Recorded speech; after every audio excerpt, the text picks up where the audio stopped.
Hello, and welcome to the show. It's Wrestling with Entertainment, the only audio experience on the web today. Previewing and reviewing the latest shows from WWE, AEW, New Japan, and everything in between every Saturday, and interviewing all your favorite wrestlers every Tuesday and Wednesday on YouTube and Castbox, sponsored by Rogue Energy and Player One Coffee. I am, of course, your host, that guy, James J. With Kaliko Yacht, who's not here, but who is here? The American Scooter S. I'm more blown up than Sting trying to do a table spot. And it was a good week for wrestling as this last Tuesday we interviewed Andros J. Great guy, great interview. I believe he's already in the process of having his comeback match, so congratulations to him. And he's just doing great things in the UK scene, and can't wait to see what he does next. And last Wednesday as well, we interviewed a relentless Riley Rose, um, and somebody that's new in her career, and we talked about all of that. You can check that interview out in the archives as well. Um, this upcoming Tuesday, we have Aaron Wade, Sensei, the Dragon. Great interview. You should definitely check out this upcoming Tuesday, and then this upcoming Wednesday, we keep up the international flair with Katya the Soviet Suicide.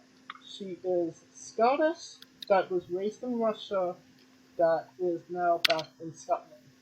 And we talk about that. We talk about what she's doing there in Scotland. We talk about Google Translate. We talk about Harry Potter. We talk about a lot of fantastic things. And just Katya is an incredible human being, and you definitely want to check out that interview. And you could check out you could get a little taste of this interview right now. Tell us about your time as a bloody referee. Oh yeah, that was a time.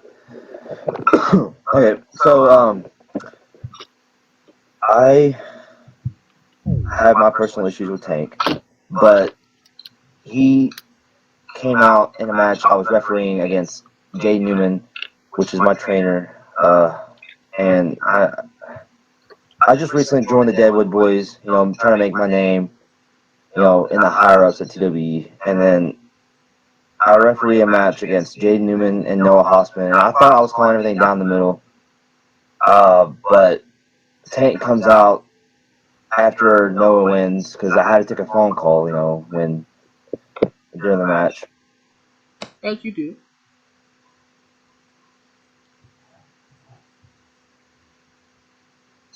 Leaves me laying there bloodied.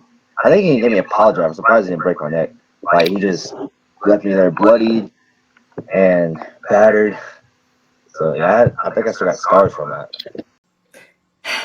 So it seems like the Soviet has a couple of scores to settle. I do, and I want to settle them as soon as I possibly can, because I think that it is unfair that for reasons that are out of my control, that I have lost matches. That is a disgrace, and I don't approve of it. You know, I go into every match believing that I can win, because what would be the point of walking into a match thinking that you're not going to win? So I believe I can win every match, and every match has been a case of that I have lost, has been a case of something that is out of my control. It has never been that I have truly been beaten, except for Aisha Raymond. She is a beast and thoroughly puts me in my place. But I still believe I should have won that one. And I will win the rematch, because she has been off in Japan doing very well, but she hasn't been here to see how I have improved. So I will beat her one day. Alright, And then I believe on the 11th we have E-Rock. Check our social media on Twitter at Wrestling with E for information on upcoming interviews as well. Alright, now that we're done putting ourselves over, it was not a great day for wrestling, as we lost an Attitude Era legend and Droz. Darren Adrian Drozdoff, also known as Puke, passed away, I believe, yesterday. Um, he was 54, and it honestly just sucks. No, Scooter? Yeah, this one is especially uh, difficult because of it's both difficult and it and it's a bit of it's a bit endearing as Bittersweet. well. Yeah, given the circumstances. Right. I believe he started his WWE career uh, teaming with Hawk and Animal as Puke. Um, Mhm. Yep, that is true. Uh, his first appearance, there was no promotion for it. Um, I don't exactly remember where Animal was, uh, but uh, his Raw debut uh, was when Hawk introduced him. Animal might have been there. I just might have forgotten that. But he just said, "Pew!" I'm sorry. I'm trying to do my best Hawk impersonation. I can't do that with the way my throat is right now. But so weird though. See, wait, this guy's name is Puke. Uh, all right. Can we? My first thought was, can we get Bastion Booger back? Puke and Booker? Yeah. Oh, and then we had Rhea Ripley to that stable. Oh, Puke, okay. Booger, Rhea. Yeah, okay, I got you.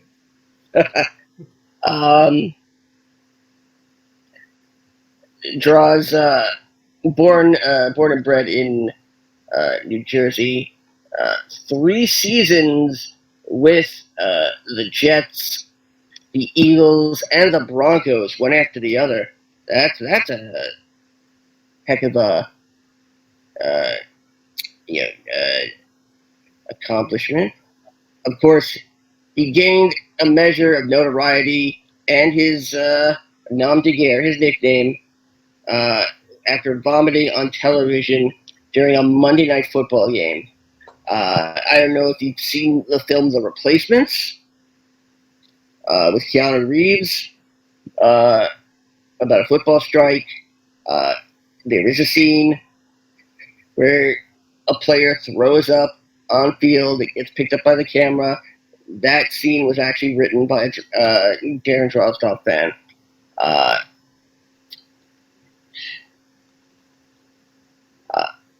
After that, this was 92, early 90s. Vomiting on the field became a superstition for him, a good luck charm.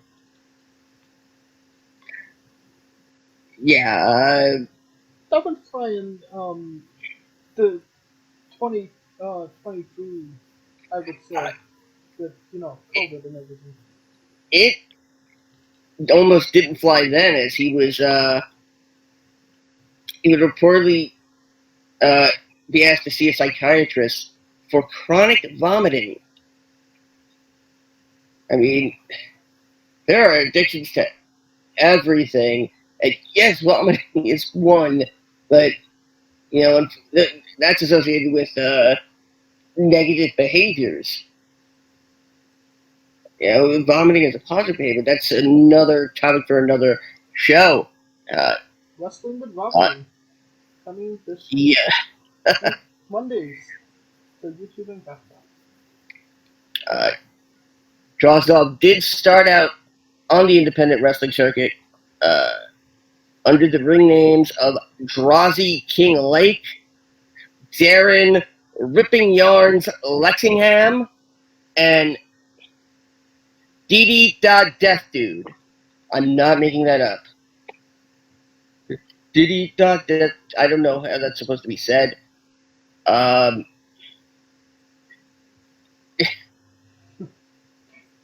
In 97, and why do I not remember any of this?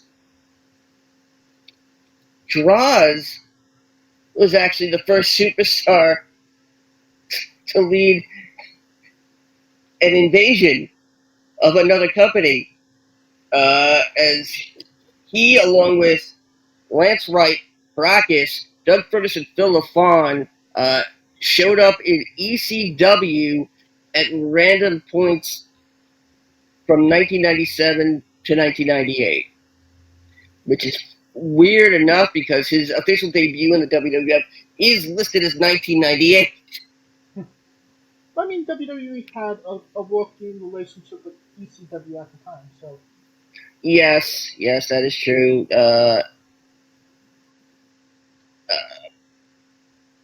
But he wasn't exactly puke during that time.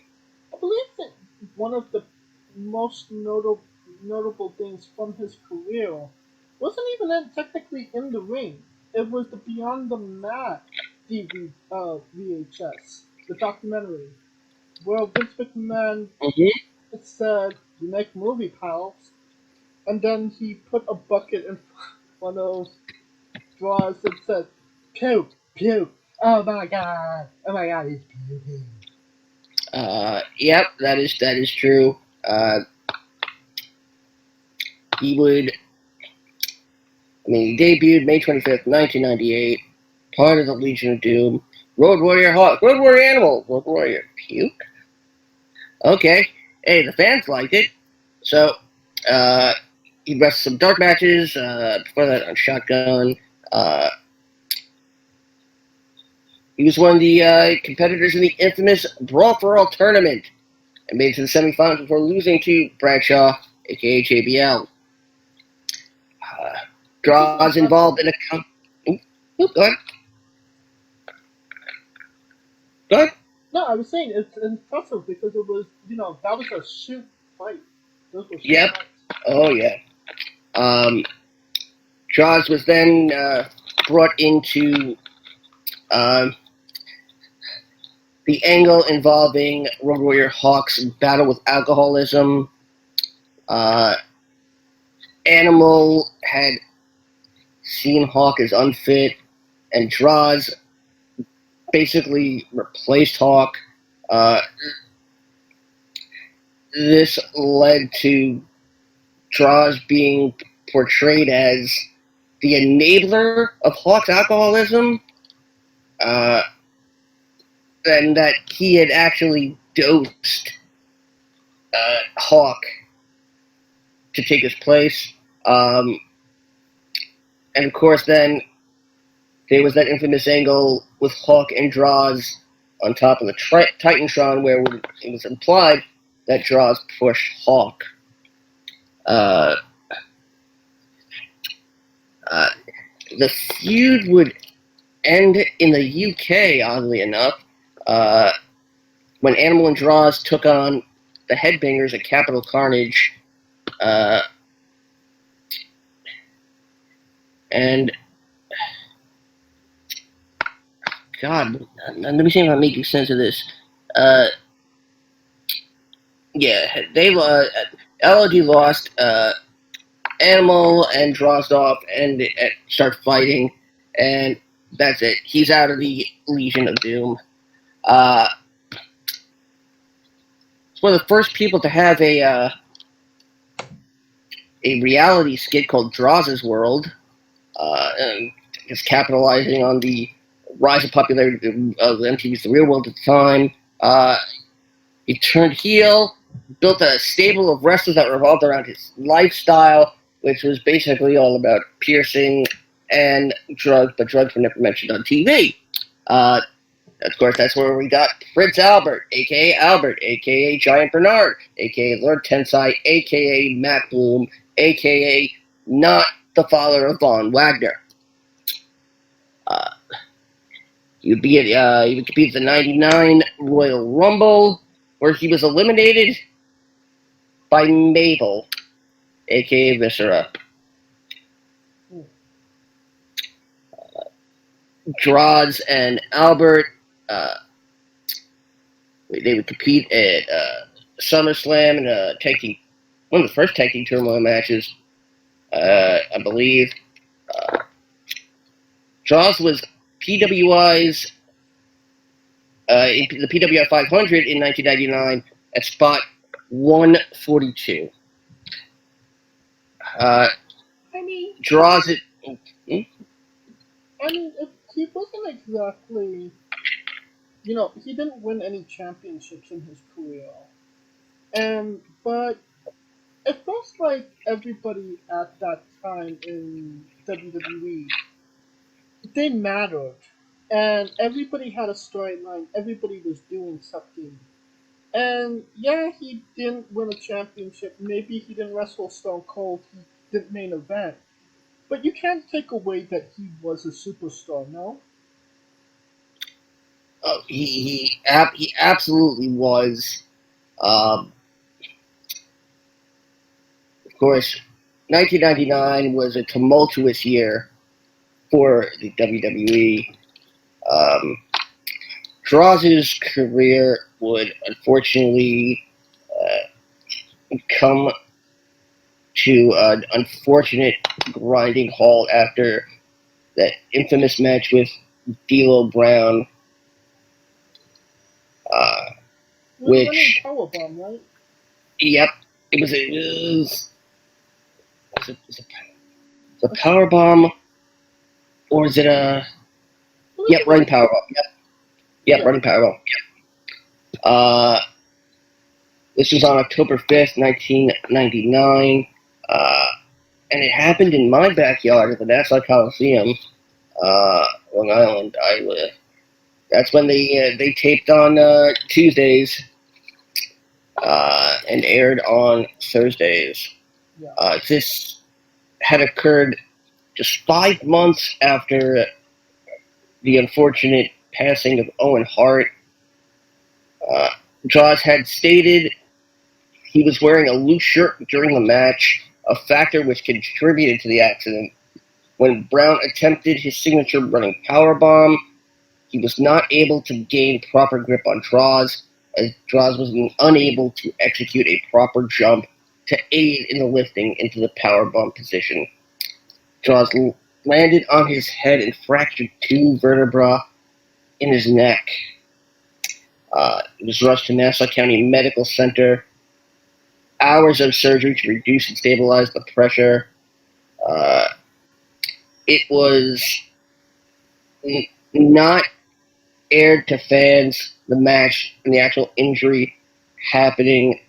However, footage of him being taken to a hospital on a stretcher has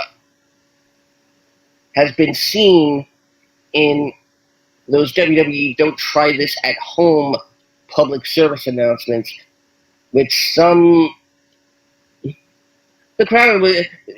audience was 50-50 on that. Wow. Even with intensive medical care, the injury left him a quadriplegic with essentially no move below the neck. He would go on to regain movement in his upper body and arms afterwards. And this is the most important thing out of this. Droz stated multiple times that he has no animosity towards D'Lo Brown. This Droz understands understood it was an accident. D'Lo Brown, unfortunately, still beats himself up to this day whenever somebody asks him about it. Which, if you've seen Dark Side of the Ring, Droz was a frequent guest during a number of the Attitude Era related episodes. In fact, he was subject of not an entire episode, but a segment. He's part of the Legion of the Road Warriors episode. I mean, he did. Unfortunately, that was the end of his career. But from what I heard, he had like a fantastic wheelchair that allowed him to literally do whatever he wanted and have a good quality of life. And I believe he's like 20 years in that situation. And 14. so Wait, no, 24 years, quarter of a century almost. And I believe, and I even believe WWE, helped him with that as well. So, I mean, yeah, it kind of sucks how his career ended, but I don't feel like his story is, a negative one. I feel like it is a positive. That, even after, he overcame that adversity. And he was able to have a good quality of life despite it. Absolutely. Droz basically had a job for as long as he wanted. When he came back, he would work for the WWE as a writer and a columnist following his accident, writing articles and essays for WWF.WWE.com. As he became a recurring guest on WWE Bite This, the internet show before internet shows, where you actually had to dial a phone. He also did predictions as well. As we've said, he appears on the Life and Death of the Road Warriors DVD. 2007 was named honorary captain for the Maryland Terrapins football game against Villanova college football, in case anybody's wondering. The Brawl for All episode as well. He was married to seamstress Julie Youngberg. He was hoping he would be able to walk her down the aisle. Unfortunately, that did not come to be.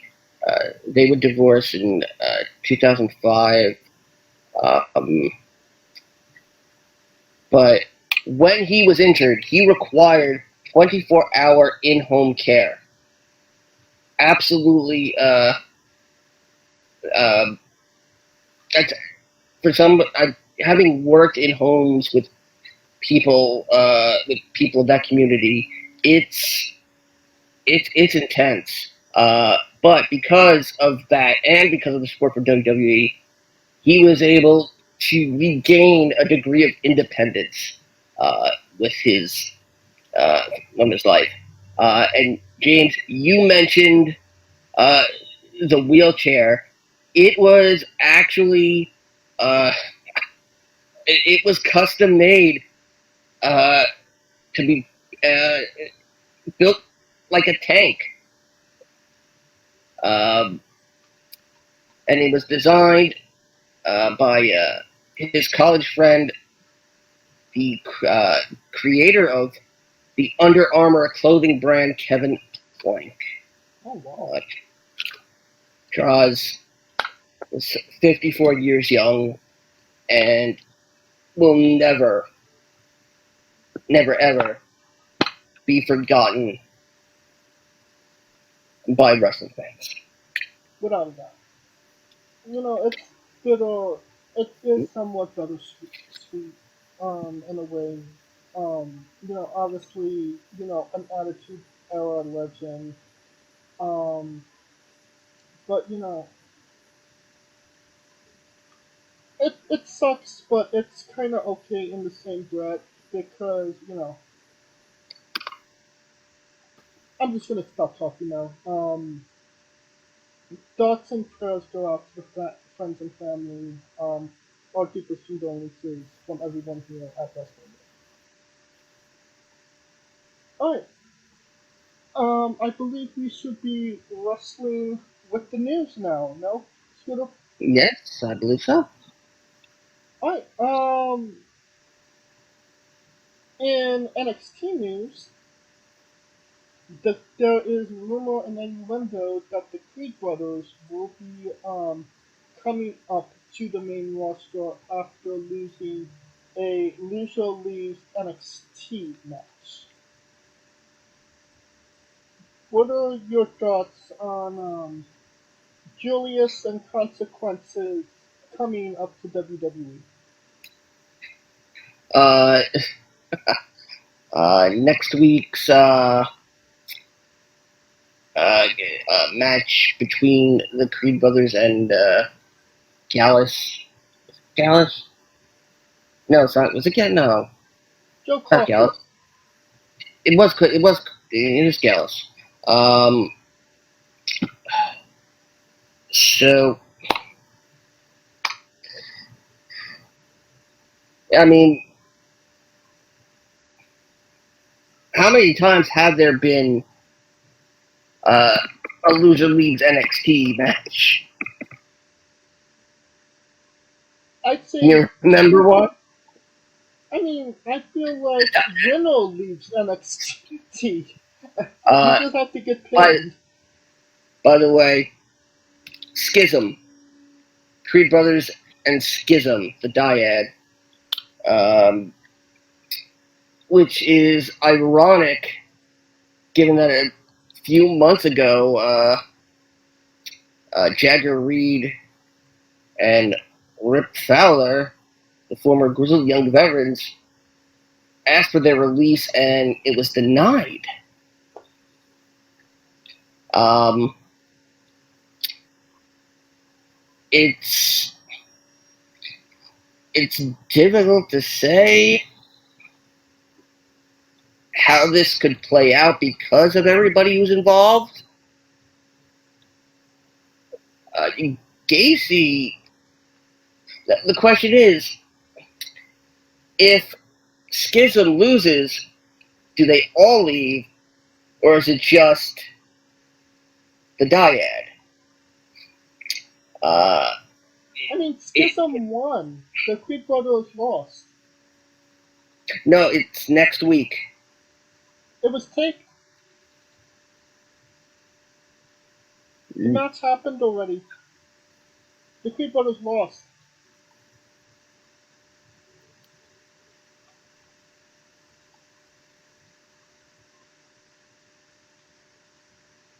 Now would be Wait, a Scooter to Google. no.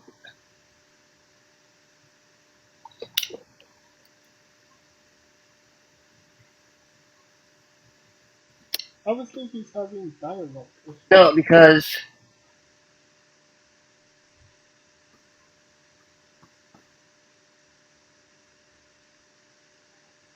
They lost. they did not mention that they were taping it.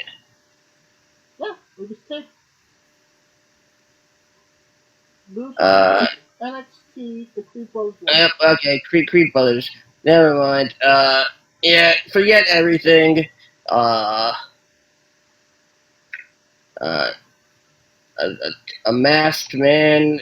Shit. Who's the masked man? Who the fuck cares? Um,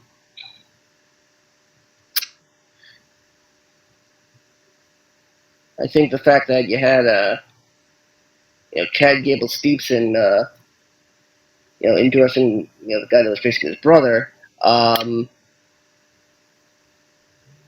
Okay, I don't know. I don't know if the Creeds have it to be a main roster team. They're not. They're great in the ring, but what sets them apart? I mean, obviously, he's Michael B. Jordan's a second generation wrestler, so there's boxer, and he was trained by Rocky, so he does have a lot going for him.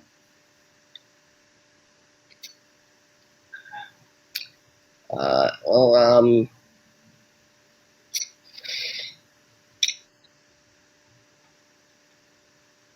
I mean, it would be perfect to bring in Xavier as consequences, but he made that blood oath with the rest of the New Day not to ever break the New Day.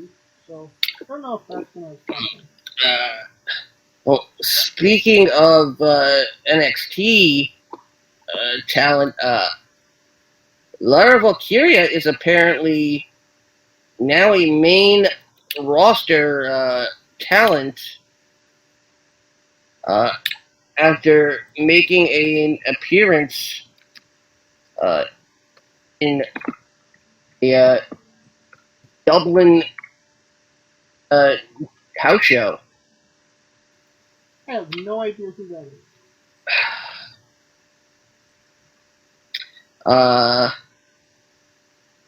Well, she's Irish. God, who can? Lyra Valkyria. Her name is it's not. Virginia? Is she the one that's gonna beat Roman Reigns?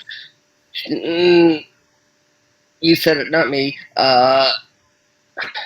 She's the woman who had the first name that I don't think anybody can ever pronounce. Aoife. I can't. Aoife.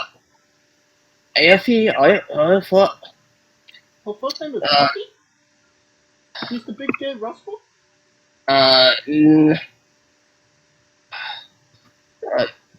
Can we just call her Steve? Aoife. Her name is Steve now. Aoife. That's how you pronounce Aoife. Aoife. No, it's not. That is not proper pronunciation.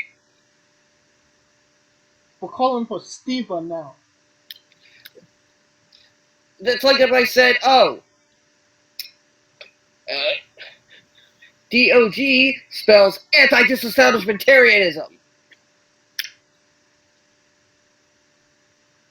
Yeah, no. Either way, she defeated Scarlet Bordeaux Blood Paste. Not saying a lot. See, you're not the only one that can make cracks like that.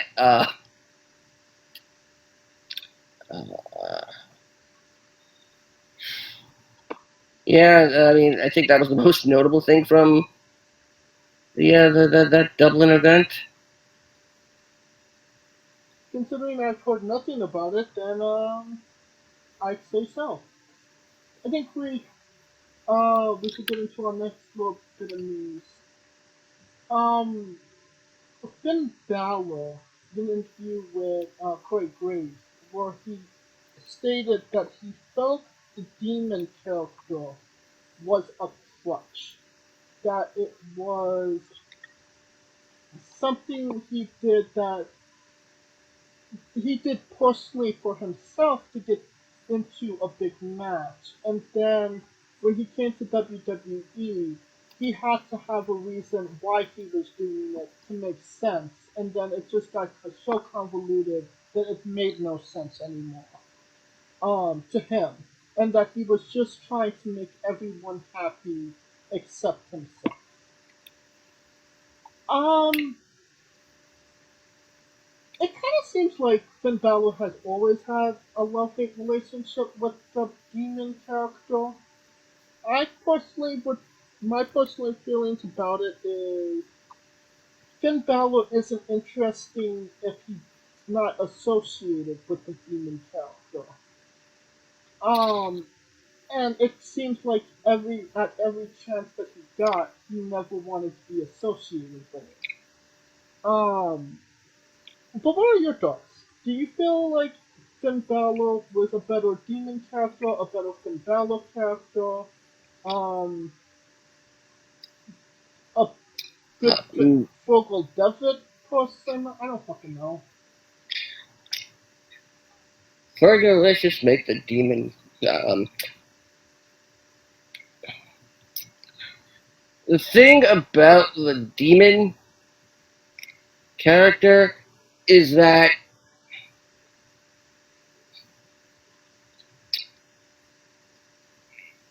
it was expected to be something that happens when he gets pushed too far. That the demon can do things Finn Balor, the man, could not.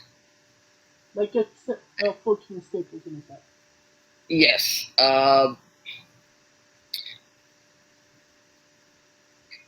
The thing about the demon is that as the demon, he's supposed to be this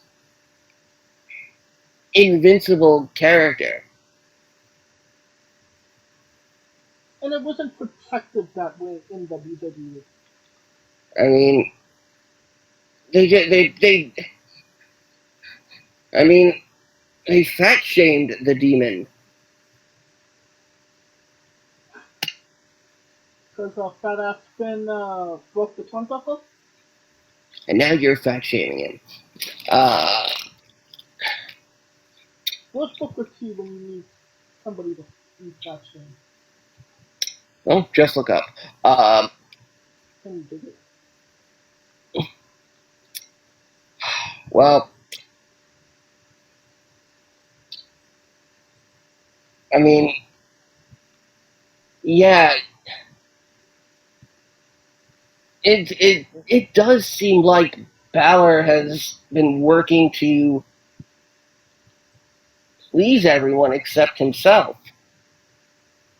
I feel like this is literally the first time we've seen Finn Balor, at least in WWE, that he's finally doing something good. He's finally showing what he's really capable of. Would it be fantastic if he added the demon to that? Yes, but all case scenario, the demon is a face character. No? Yeah, Yeah. yeah, yeah. It's a superhero like even. It's you can't pull the demon out as a heel. It just and yeah, we know he did it at WrestleMania, But we were cheering for him. but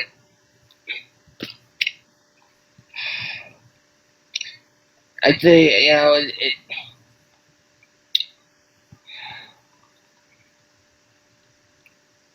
Finn should have been in more main events uh, than this. Yeah, I think he lost a sense of identity somewhere in there. yeah, Definitely.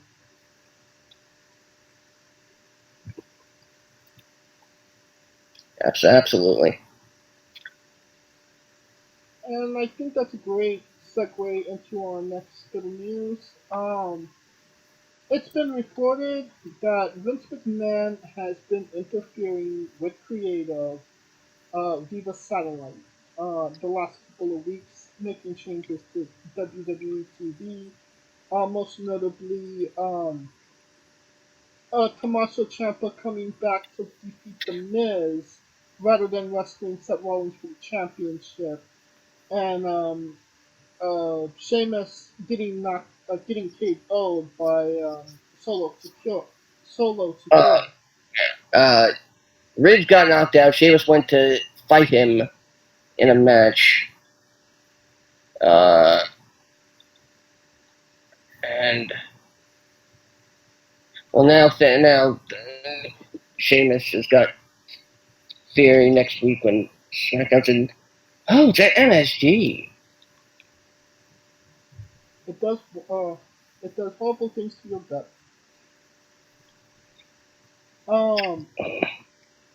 So I mean, people are like, oh, Vince McMahon's back, he's doing his thing, and it's only going to get worse from now on.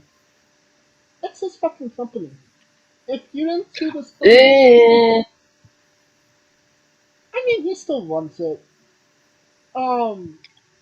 If you didn't see this coming, then it's kind of more shame on you that he wasn't going to have his hands on anything creative in WWE. Like, come on. Really? Scooter?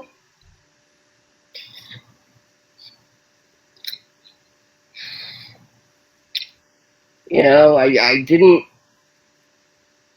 want to say this, but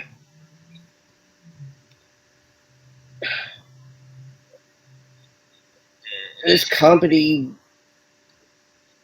will not change until Vince dies.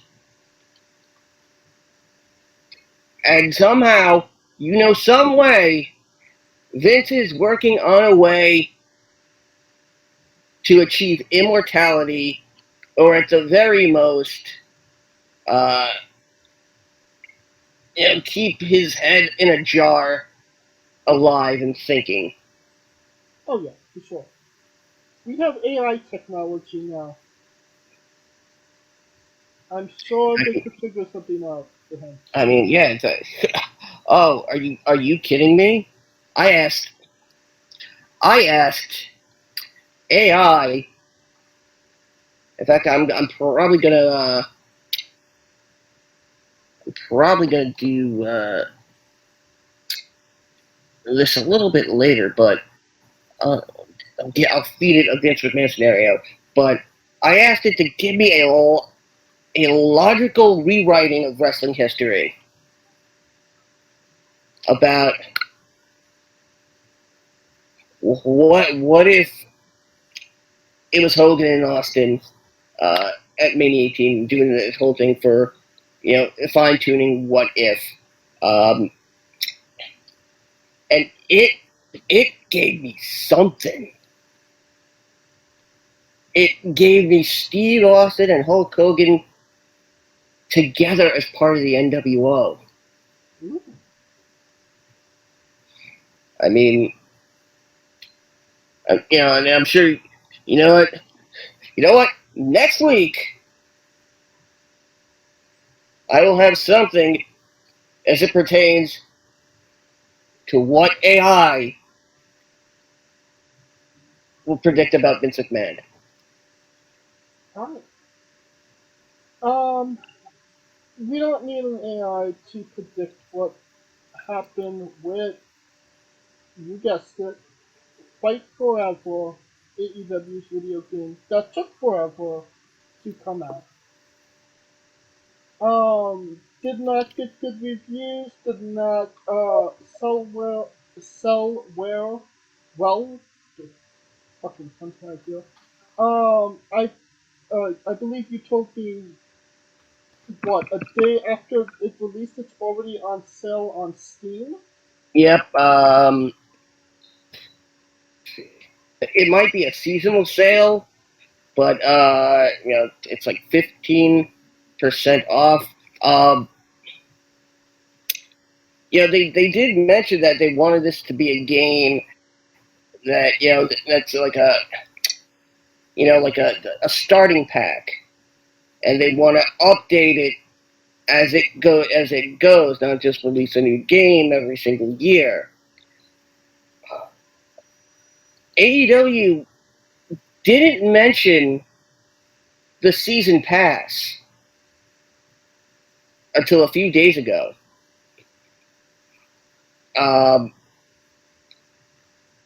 And apparently, there's a reason for that. Stadium Stampede, which, as far as I know, the mode itself is not active. I haven't seen any videos of it, or any gameplay of it, but it's supposed to be, aside from what the hell, that other fighting battle royale game. I can't remember what it was. I played it for a minute, but this is pro wrestling's first, or it's supposed to be, Rumbleverse, that's it. Pro wrestling's first foray into the battle royale genre, complete with chests, loot, rarities,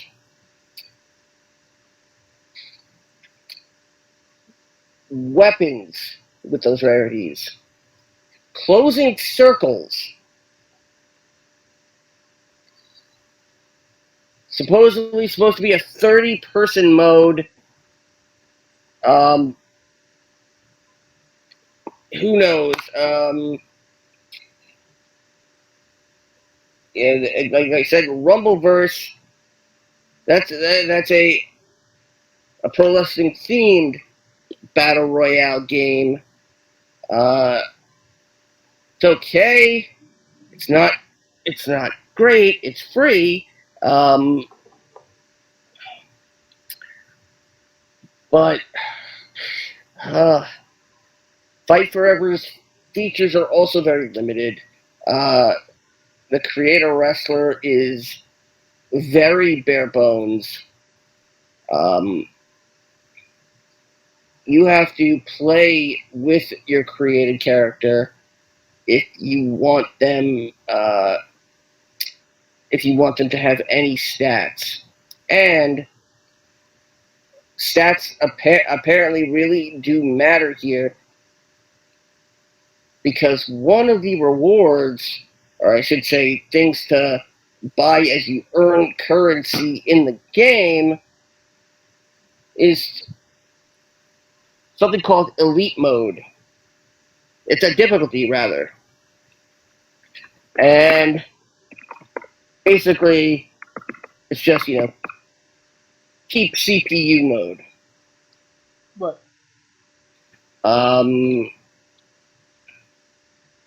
this is supposed to be Fight Forever, but do you see it lasting a week?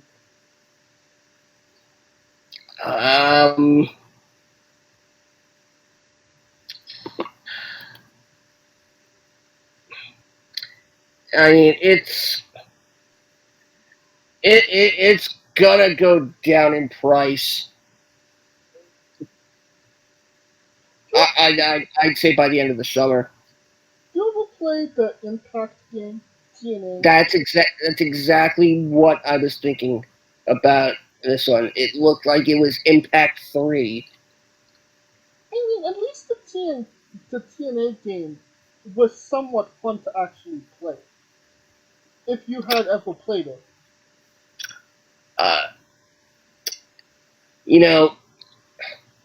AEW's the game doesn't do full entrances. Oh, wow. It does partial entrances. They come out, they stand on the stage, they walk a bit towards the ring, and then it goes to the next entrance. You don't see them getting into the ring. Which I will admit is quite clever, and having an option, like that might be good for future games. And how many people skip through entrances when playing pro wrestling games?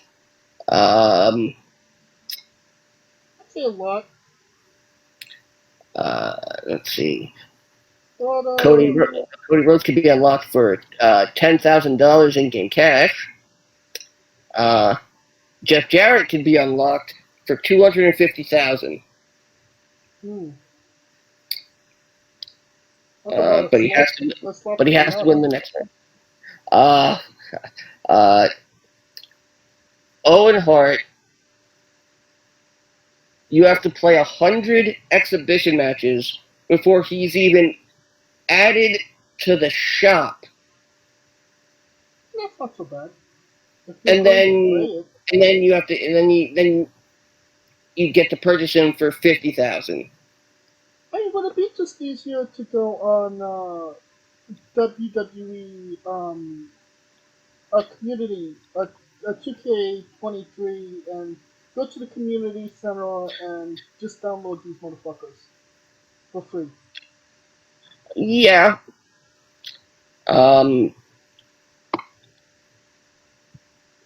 Then we have the mini games. Yep. There are tons of mini games that act as in career mode, which is supposed to be heavily influenced by No Mercy's career. What do they sing? Diggity dog. Go. Wins and losses apparently matter here more than they do in the actual AEW. And a win or a loss will supposedly literally change the story. We got Chip Gather, which is... What the fuck is Chip Gather? You're in the ring and poker chips are falling, and whoever gets the most points, all the chips will have points, and whoever gets them the most. This is like WrestleMania 19 GameCube stuff.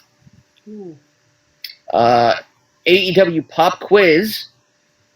Oh god, yes, trivia. The question I see in this example: Brandon Cutler, Stooge 4 and trainee of the Young Bucks, was in a tag team on the Indies in the late 2000s. Who was his partner? Oh, fuck you. The choices are Jack Evans, his brother Dustin, his cousin Darius, and Nick Nemeth.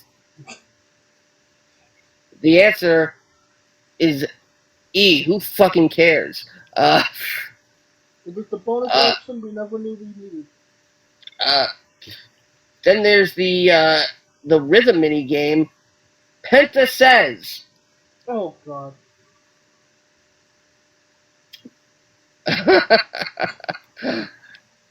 Yeah, and that's just... Penta don't speak English. So how do you know what Penta says? It's a rhythm game. It's a rhythm game, which is ironic, because he's doing stuff. He's not saying shit.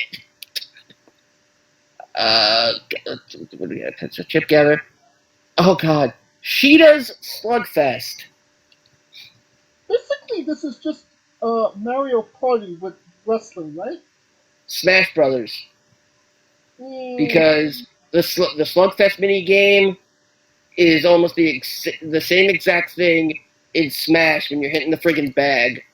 Okay. Except it's being pitched. Something called Steal the Show, Pit Drop, Path Chaser, Who's Missing, Spot the Difference, Memory, Brick Breaker, Egg Hunt, Bomb Hurl, Where's Orange,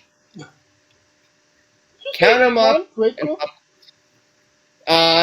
it's Box Breaker, but it's like old school brick breaking video games where you move the thing back and forth, you hit a ball, it breaks all the bricks. Okay. But it's not a Brick Breaker. That's Adam Cole. Oh. Okay. DLC mini games are apparently something called Join Us. Death Race X.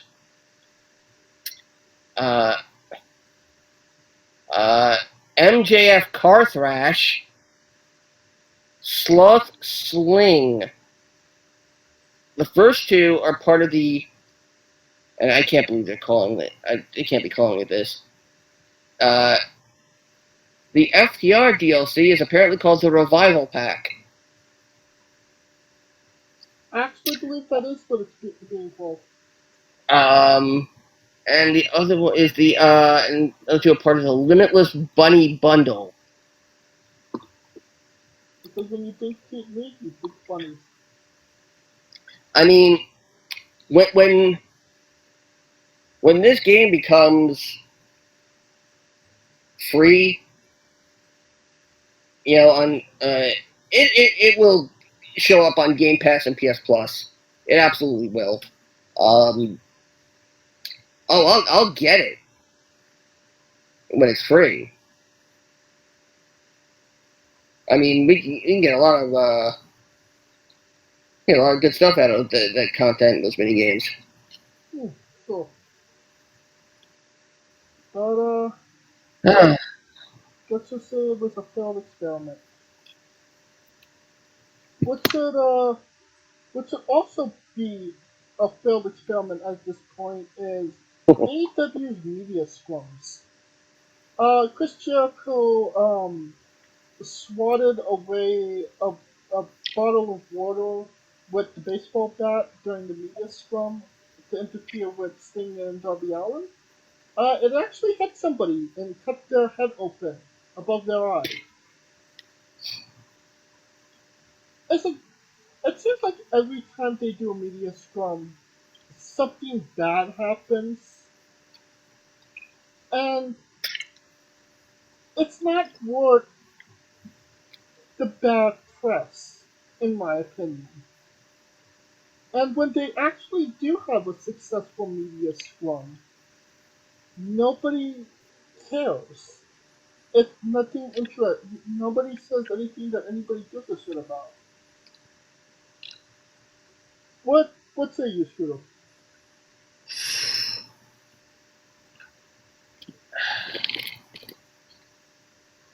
I don't know if there's anything to say about this. I mean, I didn't watch the media scrum only because I was so peeved with the event to begin with. And we will talk about that in a little bit.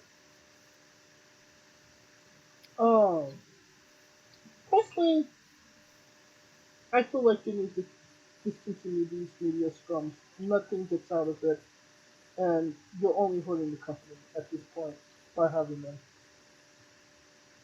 The ones that go wrong anyway. Um, and Yeah, I mean, yeah. I will say this: media scrums are not supposed to further anything. In professional sports, they are literally just Q&A. And maybe a couple of questions on, a topic within the, past couple of days.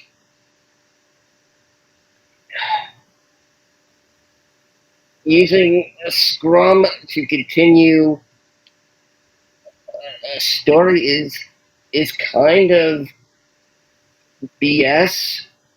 I equate it to someone winning a match during a commercial break. Okay, that makes sense.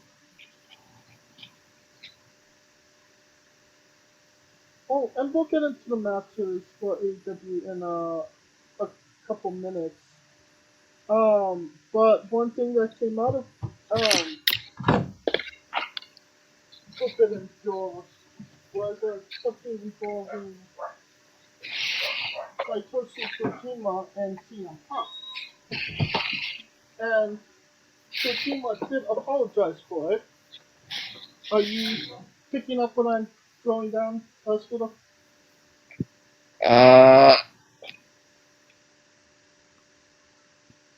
Kojima apologized for hitting CM Punk in the cock. That was his actual yeah, words. okay. Yeah, the apology for the low blow. Which I'm sure, well, apparently, yeah, Ace Steel showed up, and,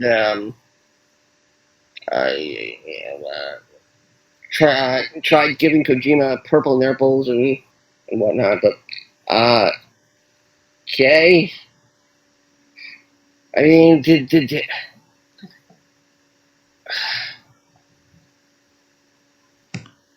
but it's the actual tweet that is strange. My elbow drop hit his cock. Sorry, but it's not on purpose. Accident. Because I don't have that kind of technology? There's a mistranslation in here somewhere. That Google Translate, right? Yeah, except this was the actual tweet. Well, I'm saying he ran it through Google Translate before he tweeted it. It wasn't Kojima who ran it through Google Translate, I guarantee you.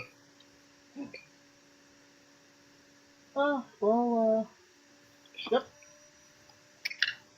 Oh, God. Now CM Punk can't have any more kids.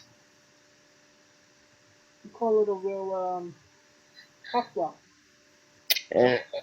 Now AJ Lee will never be out with a 9-month injury.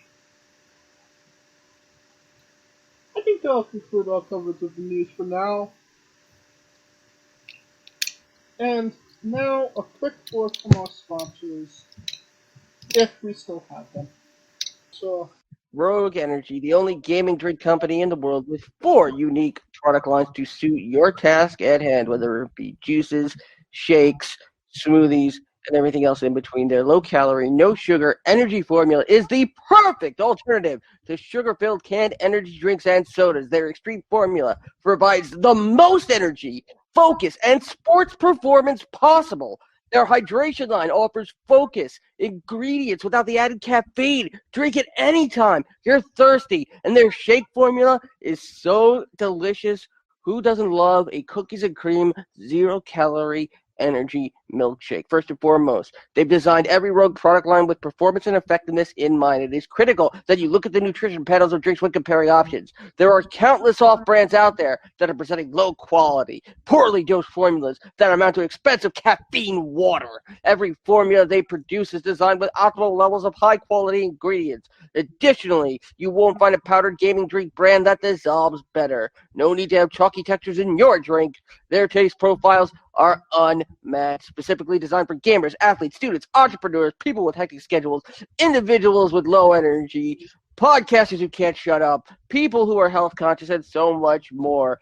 Great as both a pre-workout and as a coffee energy drink replacement. Specifically designed every Rogue product line to be the best gaming drink on the planet. Rogue Energy, more focus, more wins. use promo code WRESTLINGWITHE for 10% off your next purchase. And we are wrestling with AEW New Japan Forbidden Door 2023 review. Took place last Sunday in Toronto, Ontario, Canada, at the Scotiabank Arena. It had 14,823 attendance. Please make a donation to James's Lysdexia Fund. I have no idea what that is. Only your money can get him to pronounce stuff right.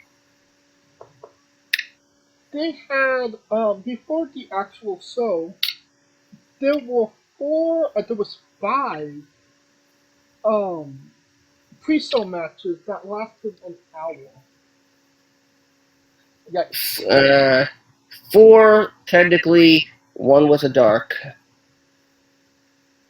Okay, 1 dark match for pre-show matches. And we will not be reviewing those matches because we did not see them. But we do want to say that Billy Starks was screwed. Of course. I mean, facing Athena. That's trapping us between a rock and a hard place. This is correct. So get them next year. They still do an Owen Hart tournament then. Thoughts on the pay preview as a whole. A little bit longer for my taste. It was okay. Not the greatest thing in the world, but I think it succeeded despite all of its shortcomings, if that makes sense.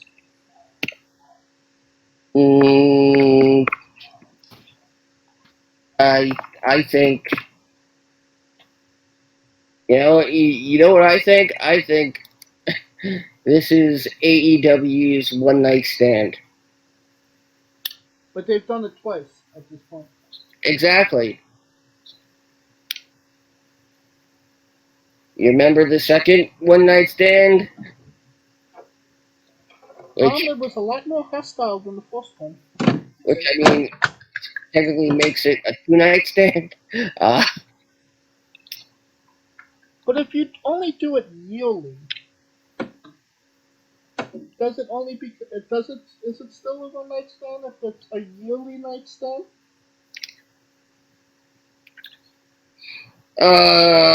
Possibly. It's the fact that most of this card was not known until two weeks ago, 3 weeks ago, 2 weeks ago at the latest. Right. Nothing really had much time to come together. Storyline wise, except for the group tag team matches. Right. And Ospreay and Omega. But the history came from the last match they did 6 months ago. Yeah. Let's get into it. MJF versus Hiroshi Tanahashi for the AEW World Championship. MJF won in 15 minutes 30 seconds. I didn't hate it. I thought it was actually a good use of Tanahashi. It made sense how they worked the match together. Couldn't get his ass up those ropes for the life of him, but other than that, it's what you would expect from MJF match. It's what you would expect from a Tanahashi match. I didn't hate it. Scooter? Unfortunately, I missed this one. I missed the opening match. I didn't realize that they were actually gonna open up with MJF, and I thought making myself so that to eat would be more important. I might have been right. I give it 3 stars. You know what? I'll give it a default 3 stars. Why not? You didn't even see it. Well, I gotta give it something. What was you eating? What wasn't I eating? I actually made I made my own poutine. Oh, I give it 3 poutine fries. There are more than fries in my poutine. And I wasn't asking you to give it. CM I Punk. give it 3 Canadians. CM Punk defeated Satoshi Kojima in the Owen Hart Cup tournament match in 13 minutes and 40 seconds. 3 minutes and 40 seconds too long, I'd say. I mean, it wasn't a bad match. I mean, Kojima still works. CM Super Punk stiff. is doing his thing. Some people love him, some people hate him. He's playing into that. Nobody expects differently. The But ending. yeah, sure. That ending. You can't tell me you didn't think Kojima was gonna reach the ropes. No. I mean, he was literally in that position. He was literally right next to literally right next to them. I didn't expect it to just end, kind of. Right. How many stars do you give this one? Ah,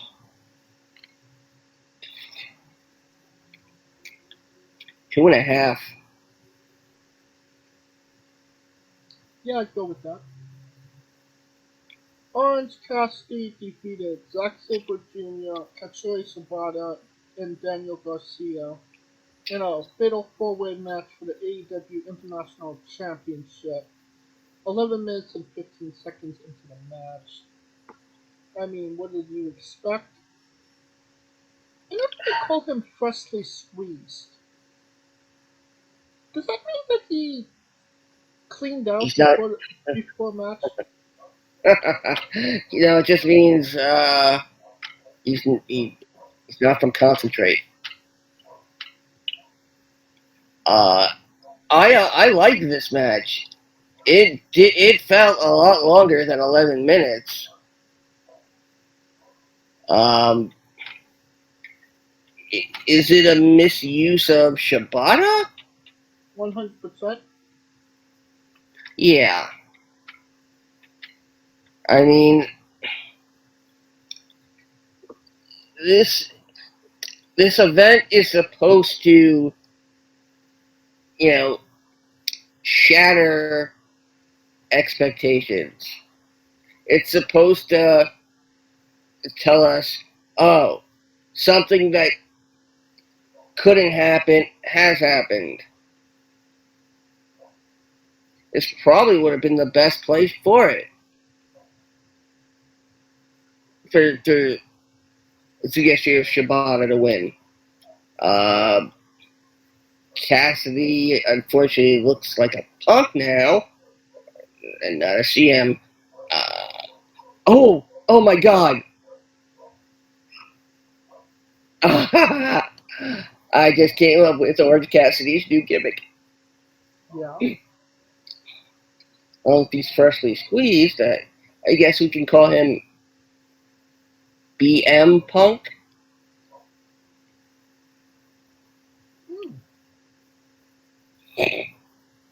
BM Punk. Alright. I mean, I get it. Tony Khan is majorly turned on by my Orange Cassidy matches. You take out Orange Cassidy and Daniel Garcia, you leave Zack Sabre Jr. and Sabata in there for 11 minutes, that's good shit to me. I would pay money to see that. But obviously, it just it is what it is. I mean, no, I don't expect to like or care about Orange Cassidy matches at this point. So I give it 2.5 stars. Scooter. I'll be nice. I'll give it 3. Sonata with Dookie defeated Jungle Boy Jack Perry with Hook to retain the IWGP World Heavyweight Championship in 10 minutes and 45 seconds. Sad situation of fatal 4-way for a Dorgrade belt got more time than the IWGP World Heavyweight Championship. We're not talking about that. But I thought it was actually a decent match. I think it helped Jungle Boy a little bit. It didn't need to be a title match for sure, and it kind of showed. I liked how they protected Sonata. Is what I'm going to say. He they didn't make him look weak. He didn't beat Jungle Boy with his new finisher. He beat him with the good old fashioned Keiichi Muto moonsault. So everything considering how it was put together, I was honestly happy with the match. Scooter? You know, I leave the room for a second. I come back. The match is over. But you can put Dookie with BM Punk. You could put Dookie with Jungle Boy, and that's why I think of him. Come on, it's a shit team stable. BM, Bowel Movement Punk. Dookie. It's Dookie. And then you add Rhea Ripley. Exactly!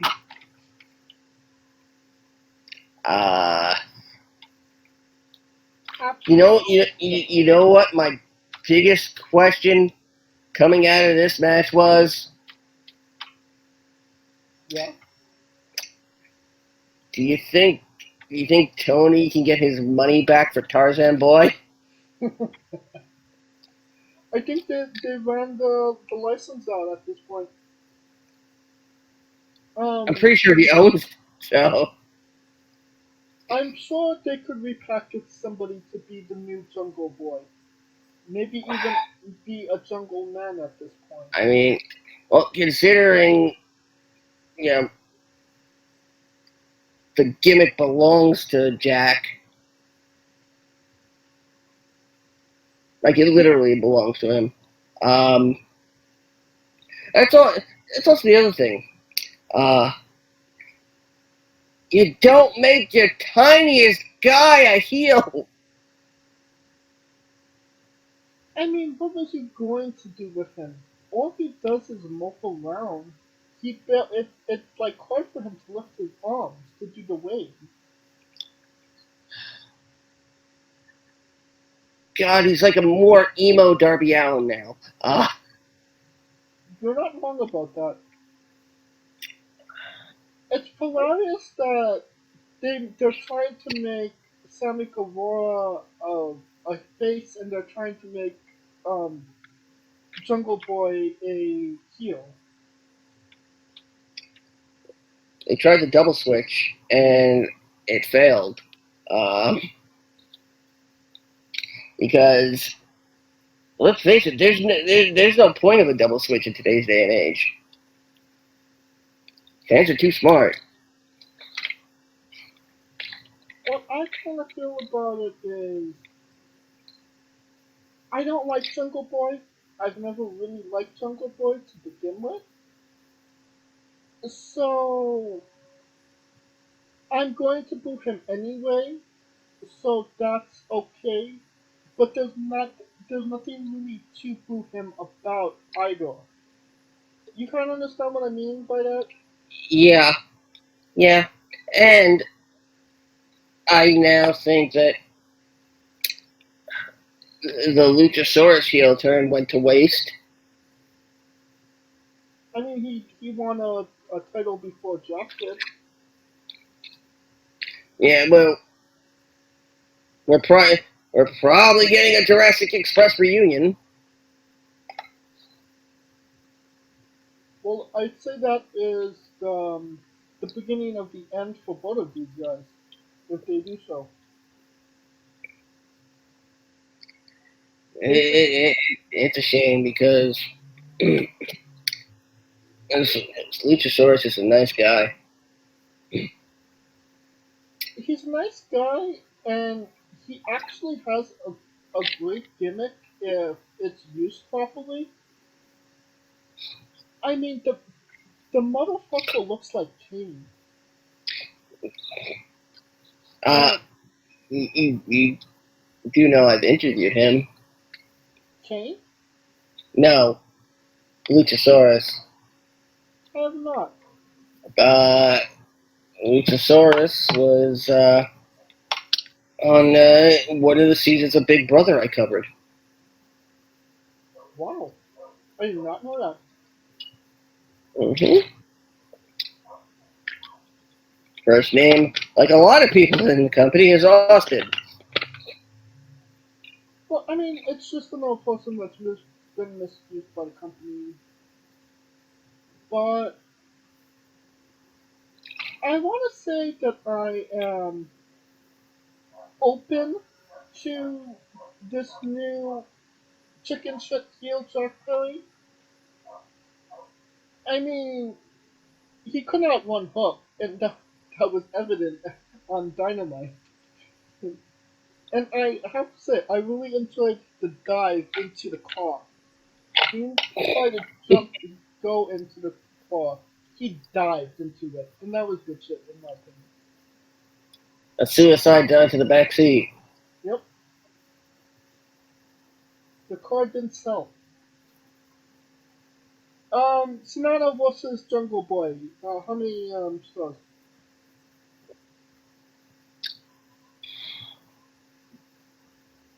Mm, 1.5. I give it.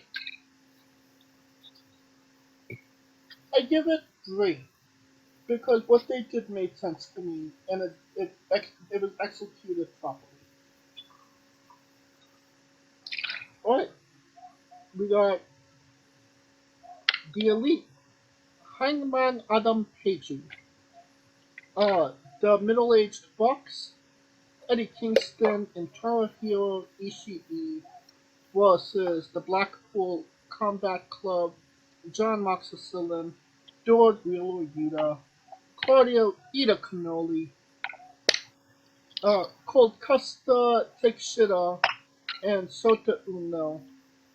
It was a 10-man match. It lasted 21 minutes and 25 seconds.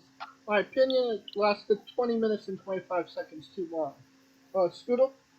My opinion lasted 21 minutes and 22 seconds too long. But we got another member for our shit stable. I renamed Kinda. them Cold Custa Takeshita specifically for you because last week. Except it's kinda sucky. Take shitta.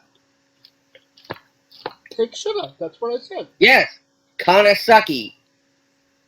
It's called Kutska Takeshita. No, it's kinda sucky. There's just no pleasing you. 1.5 star.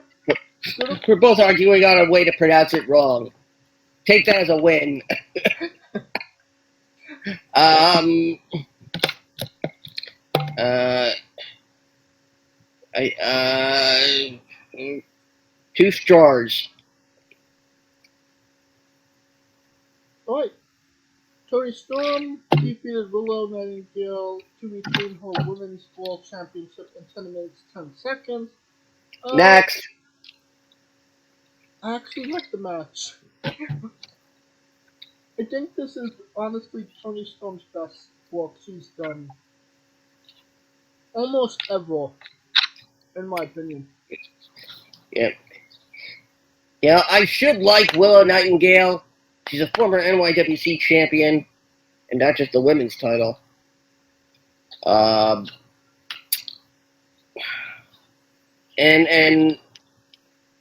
Lord knows, that her body type is my preferred body type. Will you stop it? I like natural, curvy women. We're talking about matches. What? We're talking about knockers? I was saying matches. Oh. Who's mispronouncing things now?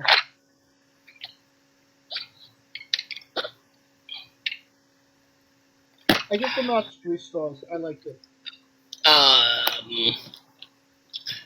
I give it 2 spray paint cans and half of Soraya's middle finger. That being said, shout out to Alexia Nicole, who made her Yes. AEW Dynamite debut against Ruby Soho. Canadians from Canada. Yep. Can't get them anywhere else. Speaking of Canadians from Canada, Kenny Omega lost to Will Ospreay. He also lost the IWGP United States Championship in 39 minutes and 45 seconds. Yes, that's correct.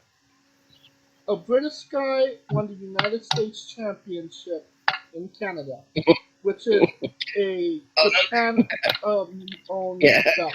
Yeah. A U.S. championship of a Japanese-owned company won by a British guy. I thought Osprey was Australian. A British guy in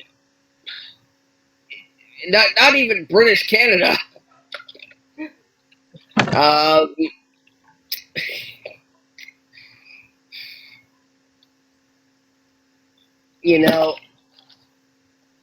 We were expecting more of the same from Omega and Osprey. I really like this match. I like this match too. I don't quite remember the last time I was as emotionally invested in a match as much as this one.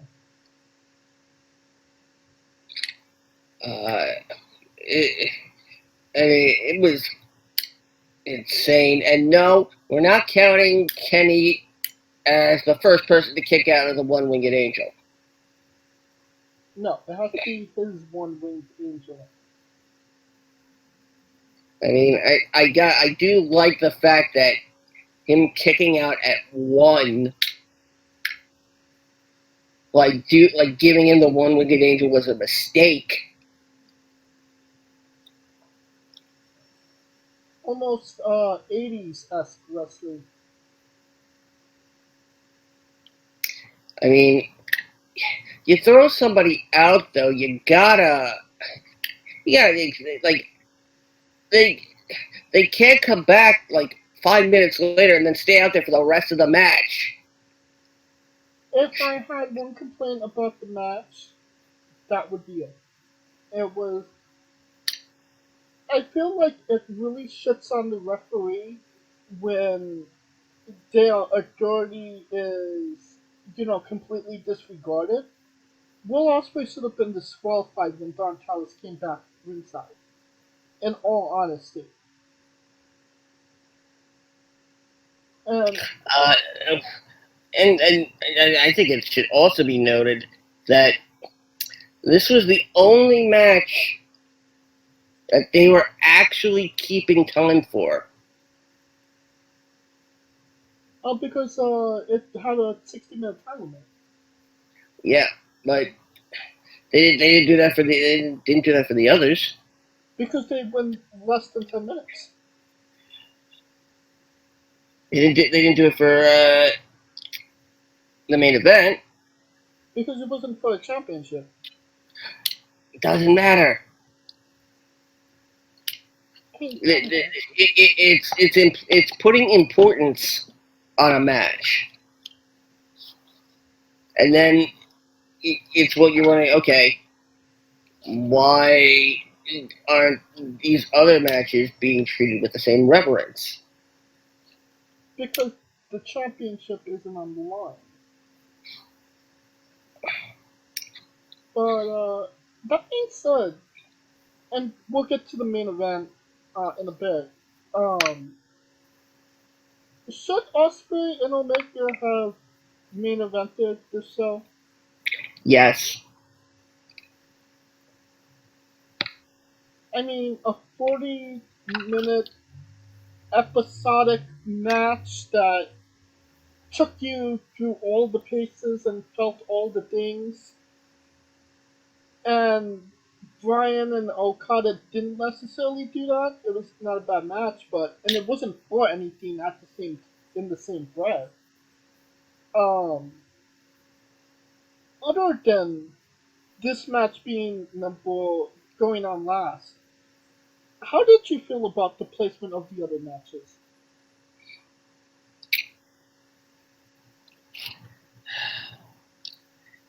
I didn't like the fact that the AEW World Title was first. I mean, we knew it wasn't going to main event, but it it it really shows the hierarchy of everyone's value in the company, or at least the title's value.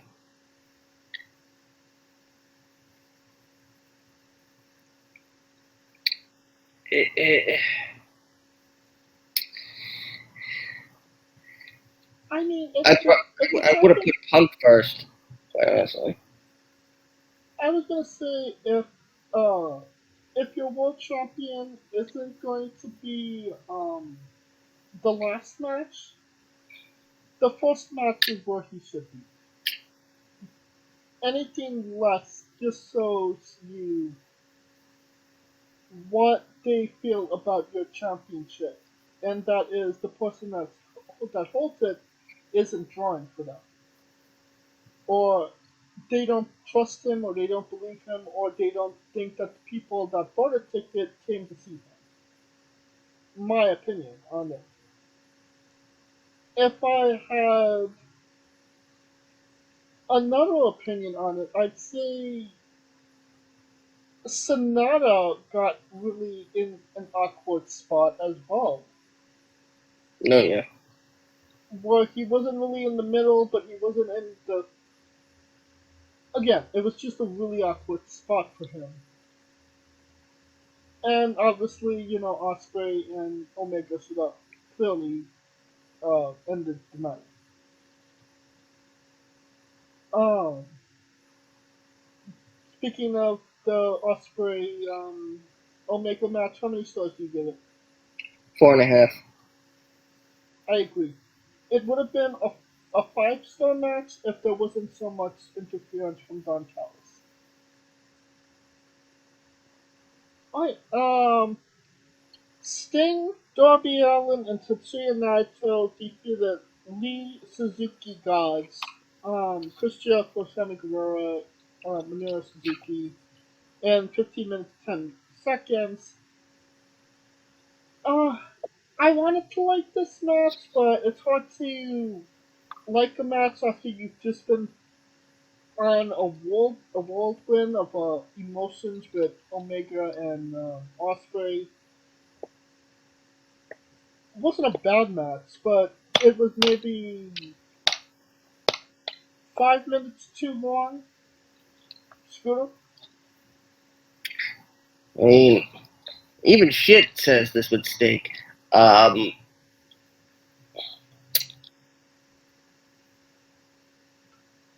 Was Naito's entrance longer than the match? I mean, that's surprising.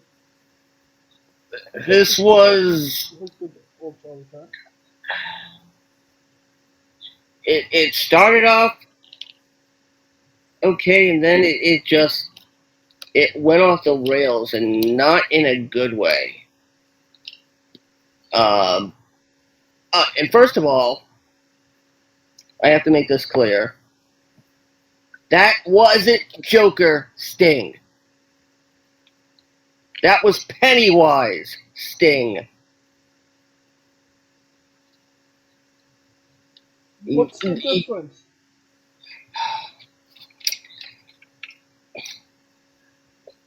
He can't float anymore.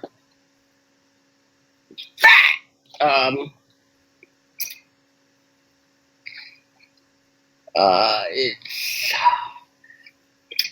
and he's like, looking to make some motherfuckers float. This was like the ending was just so sloppy.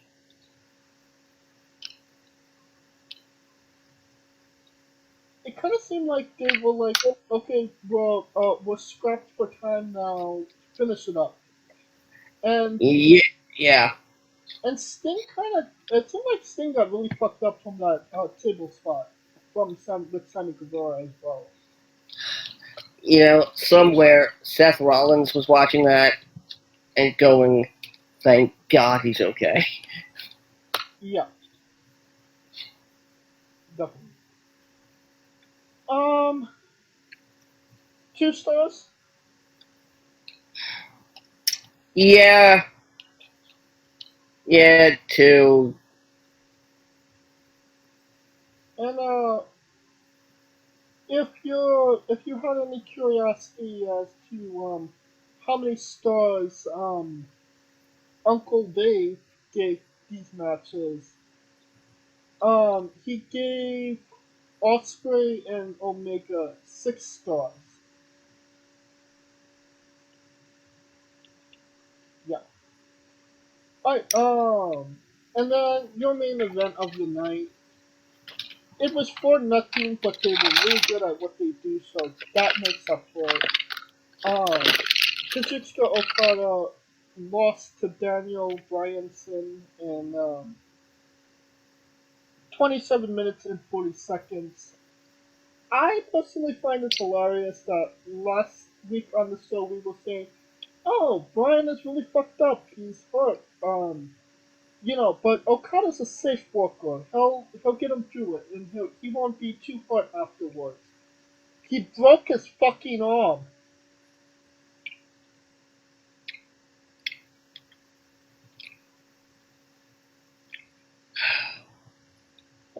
Yep, that happened in the match. And Bryan, being the crazy son of a bitch that he is, went another 10 minutes. Yeah. Another reason why I just don't. I mean, I can admire him wanting to get through the match, but at the same time, your arm is fucked up. Get to the last spot and call it a night.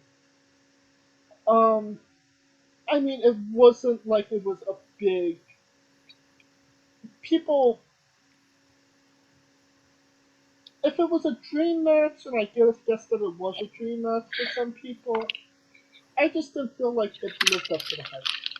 Scooter? No, it did not live up to the hype. The ending, it seemed like they were trying to get off the air before midnight.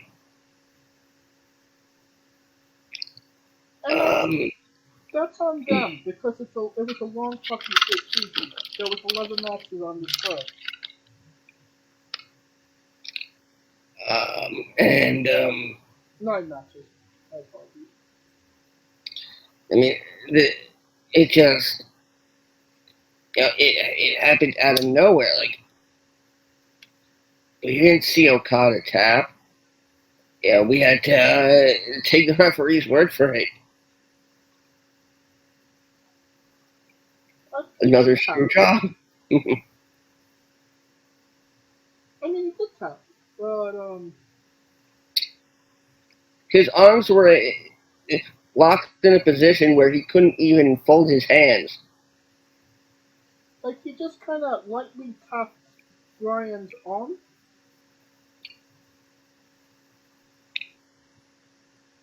Yeah. But I mean, I was mentioning that he broke his arm during the match. I don't I don't think that anything was intentional there. I think it was just a freak accident. In all honesty. Yeah, no, and yeah, accident, absolutely. And again, it wasn't a bad match. It just seemed maybe less than because the crowd was somewhat wiped out after the Osprey Omega match, so they wasn't as maybe invested as they could have been if this went on before that. No?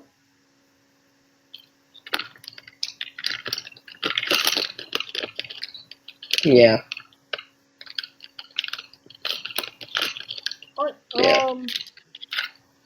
how many stars, Scooter?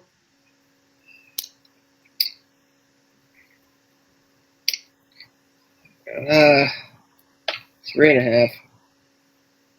I agree. 3.5. Alright, the show as a whole, thumbs up, thumbs down, thumbs in the middle. Thumbs in the middle. I agree. Alright, that will conclude our coverage of AEW and this episode as a whole as well. Thank you for listening. If you like what we're doing, please like, subscribe, comment, both on YouTube and Castbox. This was sponsored by Red Energy and Tail One Coffee. Join us this Tuesday as we interview Aaron Wade. Join us this Wednesday as we interview Katya the Soviet Suicide. And follow the show at Wrestling with E, but on Twitter and Instagram for information on who we're interviewing, when we're interviewing them, links to those interviews, and so much more. Follow me personally at JamesJ993. Where can we find Scooter? As always, find me on Twitter at ScooterDust. Keep an eye out to social medias for any updates on the Remix 7G. Money to Make Remix has been canceled due to throat issues. We'll likely be back hopefully around SummerSlam. And of course, revel in all my Dungeons and Dragons antics along with Rico Constantino Jr. and the rest of the Smoking Dragons clan, twitch.tv/Smoking Dragons. Newest episode premieres the following week because of the upcoming holiday. Alright, for Scooter Dust and Kaliko Yachts, I'm Scooter. I'm for Kaliko Yachts and Scooter Dust. I'm James J, and this has been Wrestling with Identity. Entertainment. Hey folks, this is the Colossal Mike Law, and you are listening to Wrestling with Entertainment. Enjoy the show, support these guys. We appreciate it very much. We'll see you at ringside.